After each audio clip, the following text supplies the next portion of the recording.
Hi Satvik, ఏం రాస్తున్నావు? Bible వాక్యం. Very good. పెన్సిల్తో రాస్తున్నావా? ఈ పెన్సిల్ కనిపెట్టింది ఎవరో తెలుసా? తెలియదు. చెప్తాను. ఈ పెన్సిల్ కనిపెట్టింది జోసెఫ్ డిక్సన్. ఆయన ఇంగ్లాండ్లో పుట్టాడు. చాలా పేదవాడు. ఇల్లు గడవటానికి ఒక చిన్న షాప్లో పనికి చేరాడు. యజమాని చెప్పింది గుర్తుపెట్టుకోవటానికి ఏం చేయాలో తెలియక ఒకరోజు బయటపడి ఉన్న ఒక నల్లరాయితో గోడ మీద రాశాడు. అంతే. ఆ రోజు నుంచి ముఖ్యమైన విషయాన్ని గోడ మీద నల్లరాయితో రాసేవాడంట. ఆ రాయే గ్రాఫైట్.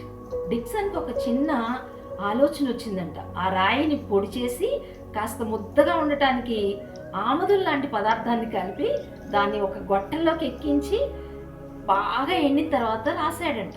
బాగానే ఉంది, కానీ కాస్త బరువుగా ఉండి రాయటానికి అంతగా వీలుగా లేదు. చేతులు నల్లగా అయ్యేవంట. చాలా ప్రయోగాలు చేశాడు. కొన్ని రోజులకి ఒక ఉపాయం తట్టింది. ఒక సన్నని కొయ్యి ముక్క తీసుకుని దానికి ఒక చిన్న రంధ్రాన్ని చేసి ముద్దగా ఉన్న గ్రాఫైట్ను నింపి బాగా ఎండిన తర్వాత రాశాడు. అద్భుతం! పెన్సిల్ తయారైంది. సన్నగా రాయటం, చేతులకు నలుపు అంటకపోవటం, వేగంగా రాయటం లాగా జరిగింది.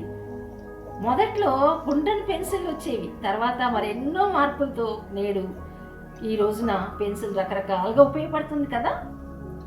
పెన్సిల్ను గ్రాఫైట్తో చేస్తారు. గ్రాఫైట్ అనేది ఒక కర్బన సమ్మేళనం. వజ్రం కూడా కర్బన పదార్థమే, కానీ వజ్రానికి ఉన్న కాఠిన్యం గ్రాఫైట్కి లేదు. పెన్సిల్ చెక్క గుండ్రంగా ఉండవచ్చు, కానీ ఆ చెక్కతో ఎక్కువ పెన్సిల్ను తయారు చేయొచ్చు. ఓకే, పెన్సిల్ వల్ల ఎన్ని ఉపయోగాలు ఉన్నాయో తెలుసా? పెన్సిల్ రాస్తాం, మళ్ళీ కావాలంటే మనం ఎరేజర్తో చక్కగా చెక్కేసుకోవచ్చు కదా. పెన్సిల్ ఇచ్చిన దేవుడు జ్ఞానం, ఆ వ్యక్తి జ్ఞానం ఇచ్చిన దేవునికి కృతజ్ఞతాస్తుతులు కలిగిందాక. ఆమేన్. Praise the lord.